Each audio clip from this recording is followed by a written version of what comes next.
Assalamualaikum warahmatullahi wabarakatuh. Selamat datang kembali di Engine Control Room Simulator bersama saya kembali. Untuk hari ini atau kesempatan ini saya akan menjelaskan tentang bagaimana pengoperasian steam boiler di atas kapal, khususnya di Engine Control Room.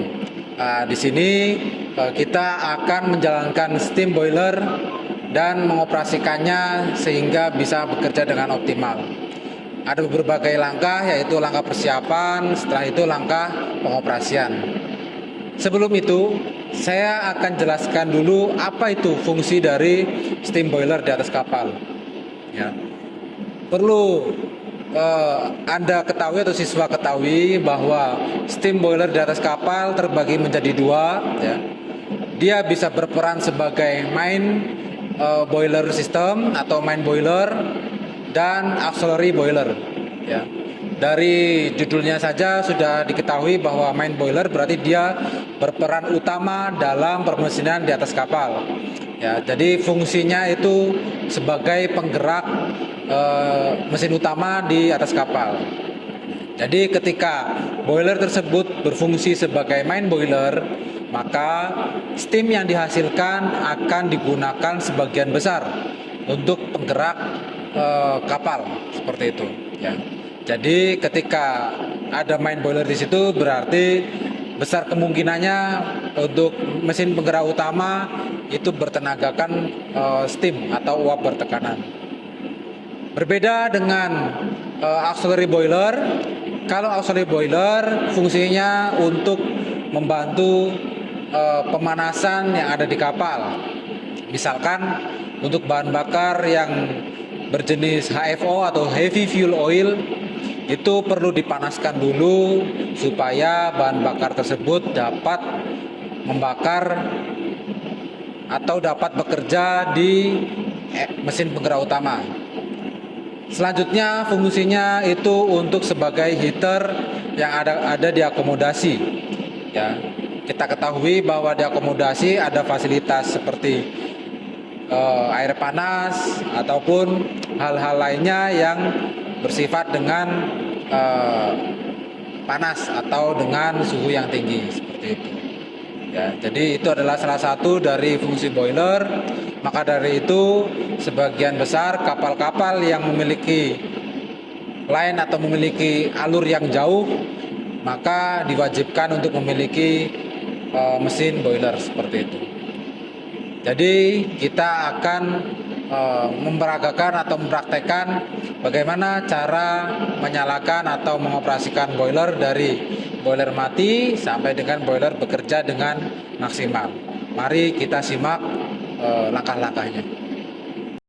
Ya, untuk langkah pertama kita lakukan tahap persiapan, yaitu kita memastikan fungsi-fungsi dari part boiler tersebut bisa bekerja dengan baik.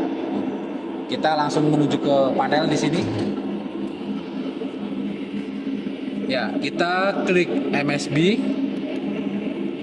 Setelah itu kita ke panel MSB nomor 1, nomor 2, 440 volt feeder.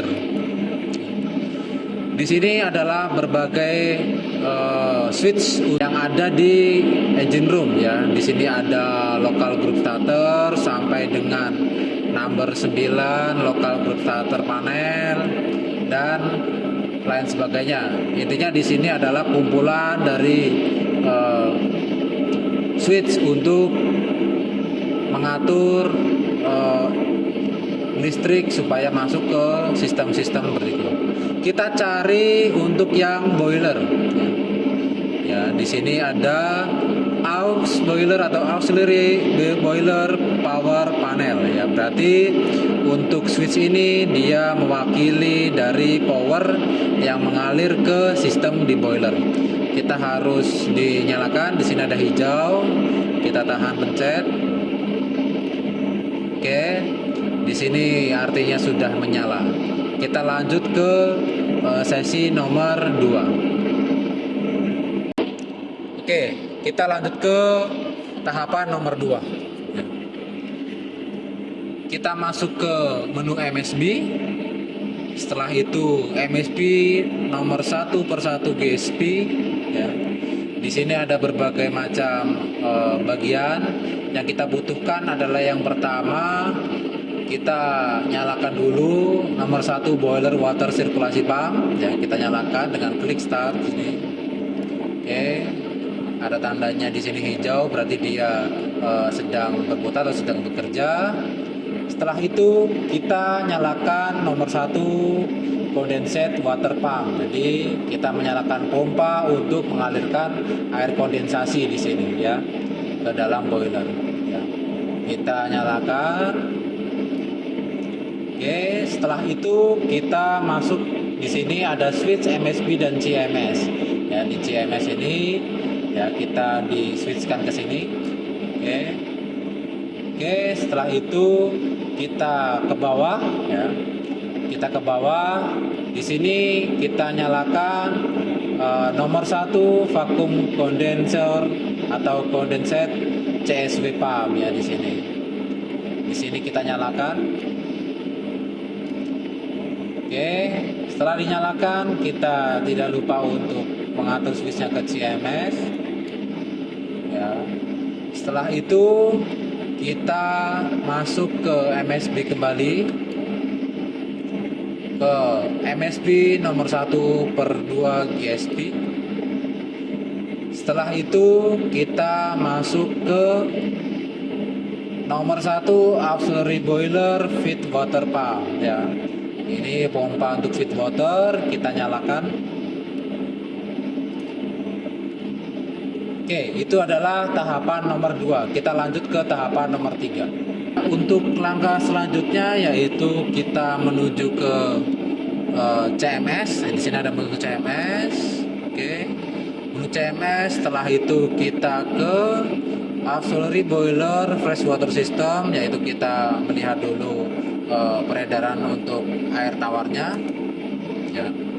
Di air tawar kita fokus ke dalam condensate water pump ya. Di sini ada 2 pompa ya. Ada 2 pompa. Pastikan untuk pompa yang pertama itu dalam posisi bekerja atau posisi running. Di sini ada tandanya biru. Sama satunya lagi kita posisikan untuk standby. Ya, double klik di sini. Jadi ini standby ya. Jadi ketika nomor 1 itu mengalami trouble, maka yang nomor 2 akan otomatis bisa bekerja atau bisa dijalankan seperti itu. Setelah condensate water pump kita beres, di sini kita beralih ke seawater cooling system. Oke. Di seawater cooling system kita fokus dalam pompa yang menuju ke dalam vacuum condenser dan air ejector condenser ya. Di sini ada 4 motor atau 4 pompa di sini ya. Kita pastikan salah satunya bekerja dan untuk spare-nya yang satu dalam posisi standby. Ya, di sini kita kelihatan di N1 ini pompanya sedang bekerja, ya, ada tandanya hijau di segitiga ini. Setelah itu yang satunya lagi pompa 1 ini bekerja, itu central coolernya bekerja, ya. Untuk backup kita standby-kan di pompa nomor 2, baik itu yang untuk di central cooler ataupun untuk yang di vacuum condenser atau air ejector. Di sini yang pompa nomor 2 posisinya standby. Kita pastikan lagi, kita klik standby, kita pastikan lagi, kita klik standby. Oke, kita lanjut ke tahap berikutnya. Ya, kita lanjut ke tahap berikutnya ya. Kita lanjut tahap berikutnya.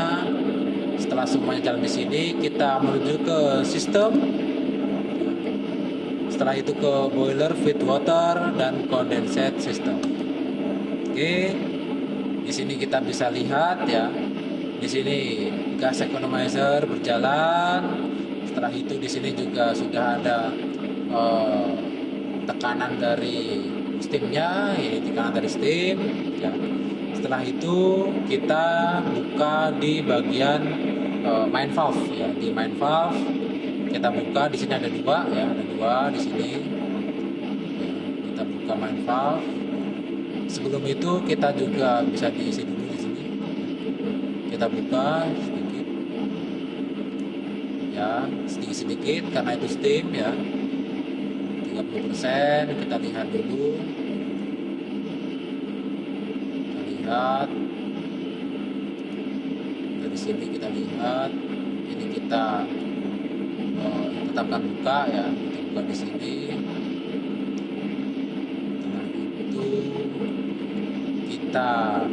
Setelah di sini sudah ada tekanannya ya, kita buka di bagian main valve.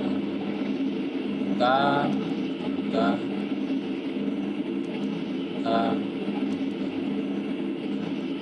sini sudah dibuka, tentu di sini 51%. Setelah itu kita lanjut ke tahap di sini ya.